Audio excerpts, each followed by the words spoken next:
අයිබෝවන් සියලු දෙනාට අද මම කතා කරන්න බලාපොරොත්තු වෙන්නේ අපස උසස් පෙළ ජීව විද්‍යාව හදාරන සිසුන් වෙනුවෙන් වැදගත් වෙන මාතෘකාවක්. නිර්වායු ශ්වසන ක්‍රියාවලිය පැහැදිලි කිරීම. අපි දන්නවා ස්වායු ශ්වසන ක්‍රියාවලියක් සිද්ධ වෙනවා. ඒ වගේම නිර්වායු ශ්වසන ක්‍රියාවලිය කියලා තවත් එකක් තියෙනවා. ශ්වසන ක්‍රම දෙකක්.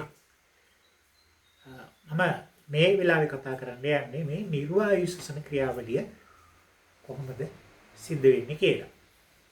මම විශ්වාස කරනවා ඔබ ස්වායු ශ්වසන ක්‍රියාවලිය පැහැදිලි කිරීමට ඉතා හොඳින් හැකියාව ඇති කියලා.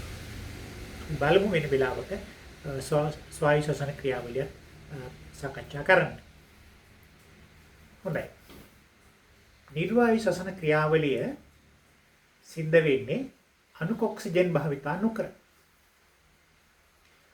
අණුක ඔක්සිජන් භාවිතා නොකර සෛලයක සයිටෝසොලය තුල සෛල ප්ලාස්මය තුල එහි අඩංගු එන්සයිම මගින් උත්ප්‍රේරණය වන ක්‍රියාවලියක් තමයි නිර්වායු ශ්වසනය කියලා කියන්නේ. ස්වායු ශ්වසනය වගේම නිර්වායු ශ්වසනයේදී මුලින්ම සිද්ධ වෙන්නේ ග්ලයිකොලිසිය. ග්ලයිකොලිසිය කියන ක්‍රියාවලිය. මේදී එක ග්ලූකෝස් අණුවක් දෙකක් පයිරුවේට් බවට පරිවර්තනය වෙනවා. ඒ වගේම එහිදී දෙකක් NADH අණු සහ දෙකක් ATP නිපදවනවා. මේ නිර්වායු ශ්වසනයෙන් නිපදවන දෙකක් ATP ශක්තිය සඳහා භාවිතයට ගැනෙනවා. හැබැයි වෙනසකට තියෙන්නේ ස්වායු ශ්වසනයේදී මේ දෙකක් NADH වගේම දෙකක් පයිරුවේට් මයිටොකොන්ඩ්‍රියා පූරකය තුළට ඇතුළු වෙනවා. තව දුරටත් දෙකක් පයිරුවේට් බිඳ වැටෙනවා. තව දුරටත් ශක්තිය නිපදවීමට භාවිතා වෙනවා. වැඩිපුර ATP සංඛ්‍යාවක් ඒ නිසා නිෂ්පාදනය කර ගන්නට පුළුවන්. නමුත් නිර්වායු ශ්වසනයේදී මේ පයිරුවේට් තවදුර බිඳීමක් සිද්ධ වෙන්නේ නැහැ. මොකද වෙන්නේ පයිරුවේට් වලට? මයිටොකොන්ඩ්‍රියා තුළට ඇතුළු වෙන දෙකක් NADH මෙහිදී මයිටොකොන්ඩ්‍රියා තුළට ඇතුළු වෙන්නේ නැහැ. සයිටෝසොලය තුළම තමයි දැන් මේ දෙකක් NADH දෙකක් පයිරුවේට් තියෙන්නේ. මොකද්ද මේ දෙකක් NADH වලට වෙන්නේ? මේ දෙකක් NADH ප්‍රයෝජනයට ගන්න බෑ. දෙකක් NADH ප්‍රතිචක්‍රීකරණය කරලා NAD+ කියන ප්‍රයෝජනයට ගත හැකි තත්ත්වයකට පරිවර්තනය වීමක් සිද්ධ වෙනවා. මේ නිර්වායු ශ්වසන ක්‍රියාවලිය අපි තවදුරටත් කතා කරනකොට මම හිතන්නේ ඔබට මේ ඊට පැහැදිලි වෙයි කියලා මම විශ්වාස කරනවා. නිර්වායු ශ්වසන ක්‍රියාවලිය අපි පැසීම කියලා හඳුන්වනවා. ඔක්සිජන් නැතිකොට ATP නිපදවීමේ ක්‍රියාවලිය පැසීම කියලා හඳුන්වනවා. මේ පයිරුවේට් මගේ නිපදවන අන්ත ඵලය පදනම් කරගෙන මේ පැසීමේ ක්‍රියාවලිය ආකාර දෙකකට බෙදෙනවා. එකක් තමයි ඊතයිල් මධ්‍යසාර නැත්නම් එතනෝල් පැසීම සහ ලැක්ටික් අම්ලය පැසීම කියලා. අපි මුලින්ම කතා කරලා බලමු මේ ඊතයිල් නැත්නම් ඉතිල් මධ්‍යසාර පැසීමේ ක්‍රියාවලිය කොහොමද සිද්ධ වෙන්නේ කියලා. ඔබ දකිනවා මේ බෝඩ් එකේ මම ඇඳලා තියෙනවා ඉතිල් මධ්‍යසාර පැසීම කියලා ප්‍රතික්‍රියාවක්. මේ ප්‍රතික්‍රියාවේ මම පැහැදිලි කරන්නම් මේ මුලින්ම සිද්ධ වෙලා තියෙන්නේ ග්ලයිකොලිසිය කියන පළමු පියවර. මොකද්ද? ග්ලූකෝස් අණුවක් C6H12O6 දෙකක් පයිරුවේට් දෙකක් CH3COCOOH බවට පරිවර්තනය වෙලා තියෙනවා.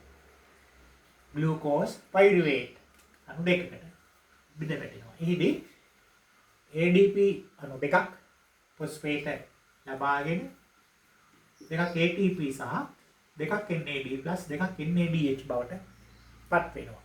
ඒ අනුව දෙකක් පයිරුවේට් දෙකක් NADH දෙකක් ATP සෑදීම එක ග්ලූකෝස් අණුවකින් සිද්ධ වෙනවා ග්ලයිකොලිසිය. මම කියවා මේකම තමයි අර ස්වායු ශ්වසනයේ පළමු පියවරක් වෙන්නේ. දැන් පයිරුවේට් වලට මොකද වෙන්නේ? පයිරුවේට් වලින් කාබන් ඩයොක්සයිඩ් පිට වෙනවා. කාබොක්සිල් හරණයක් දෙකක් CO2 පිට වෙනවා. ඔබට පෙන්නලා තියෙනවා. මේ ප්‍රතිඵලය තමයි දෙකක් ඇසිටල්ඩිහයිඩ් අණු නිපදවීම. දෙකක් ඇසිටල්ඩිහයිඩ් NADH වලින් හයිඩ්‍රජන් ප්‍රතිග්‍රහණය කරනවා. අපි දන්නවා ස්වායු ශ්වසනයේදී අවසාන හයිඩ්‍රජන් ප්‍රතිග්‍රාහකය උනේ අණු ඔක්සිජන්. මොකද මෙතන ඔක්සිජන් භාවිත අපි නැති නිසා අවසාන හයිඩ්‍රජන් ප්‍රතිග්‍රාහකය කාබනික සංයෝගයක්. එයයි ඇසිටල්ඩිහයිඩ් වෙන්නේ. ඇසිටල්ඩිහයිඩ් හයිඩ්‍රජන් ලබාගෙන එතනෝල් බවට පරිවර්තනය වෙනවා. ඉතින් ඇල්කොහොල් බවට පරිවර්තනය වෙනවා. මේ තමයි මධ්‍යසාර නැත්නම් ඉතිල් මධ්‍යසාර පැසීමේ ක්‍රියාවලිය. මම මේ ප්‍රතික්‍රියාවකින් ඇතුලෙන් පෙන්නලා තියෙනවා. නමුත් ඔයගොල්ලෝ අමුතු සූත්‍ර ලිවීම අවශ්‍ය නැහැ. ග්ලූකෝස්, පයිරුවේට්, ඇසිටල්ඩිහයිඩ්, ඉතනෝල් වශයෙන් අපිට ප්‍රතික්‍රියාව ලියුවත් අපි රචනාවක් වශයෙන් ඉදිරිපත් කරන්න උට පිළිතුරු සැපීමේදී. හොඳයි. දැන් මෙවැනිම ක්‍රියාවලියක් මෙම ක්‍රියාවලිය සිද්ධ වෙන්නේ බොහෝ බැක්ටීරියා වගේම ඊස්ට් කියන දිලීර තුළ ඊර්වාශස ක්‍රියාවලිය සිද්ධ වෙනවා. සුලභ වශයෙන් සිද්ධ වෙන්නේ ඊස්ට් තුළ බොහෝ බැක්ටීරියාව ඉතල් මධ්‍යසාර පැසීමට ලක් කරනවා. ඔබ දන්නවා මීරා නැත්නම් තෙලිජ කියන ක්ලෝයමේෂ තල් පොල් ශාක වලින් ලබා ගන්න මණ්ඩි කියලා දාන ඊස්ට් ආධාරයෙන් රා නිෂ්පාදනය කරගන්නවා. එහිදී ඊස්ට් සෛල තුළ මේ ක්‍රියාවලිය තමයි සිද්ධ වෙන්නේ. සුක්‍රෝස් ජල විච්ඡේදනය කරලා ග්ලූකෝස් ලබාගෙන එම ග්ලූකෝස් මේ ප්‍රතික්‍රියාවලට භාජනය කරනවා. පුදන්නවා CO2 බුබුලු වශයෙන් පිට වෙනවා ඒ රාපැසීමේදී නැත්නම් ඉතනෝල් නිෂ්පාදනය වීමේදී. නමුත් මේ අපි කතා කරන්නේ සාමාන්‍ය සෛලයක් තුළ සිද්ධ වෙන ඒ නිර්වායු ශ්වසන ක්‍රියාවලිය පිළිබඳව. දැන් මොකද මේ ලැක්ටික් අම්ල පැසීම කියන්නේ? මේක සමානම ප්‍රතික්‍රියාවක්. නමුත් වෙනසක් තියෙනවා. මම මෙන්න මේ වෙනස පෙන්නනවා ඔයගොල්ලන්ට. බලන්න. ග්ලයිකොලිසිස් කියන පියවර අනිවාර්යයෙන්ම සිද්ධ වෙනවා. ඒ අනුව ග්ලූකෝස් අණුවකින් දෙකක් ATP දෙකක් NADH දෙකක් පයිරුවේට් නිපද වෙනවා. වෙනස තමයි කාබොක්සිල් හරණයක් නැහැ.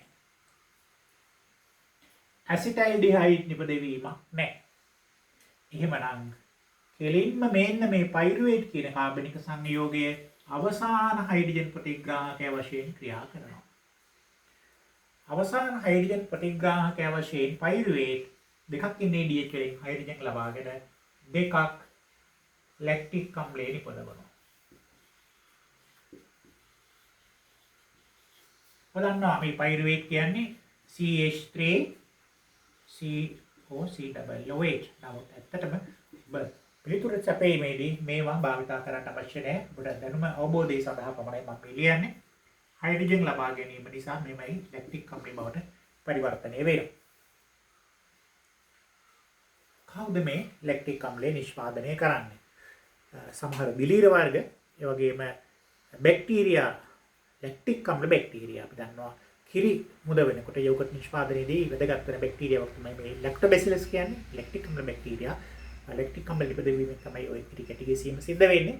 එතකොට එවැනි ලැක්ටික් අම්ල බැක්ටීරියාවල සුලභ වශයෙන් මෙම ලැක්ටික් අම්ල නිෂ්පාදනය වෙනවා නිර්වායු ශ්වසනයේ ප්‍රතිඵලයක් වශයෙන්. ඒ අනුව පැසීම හේවත් නිර්වායු ශ්වසනය අපිට මෙන්න මේ ආකාරයට විස්තර කරන්න පුළුවන්. පිළිතුරක් වශයෙන් ඉදිරිපත් කරන්න පුළුවන්.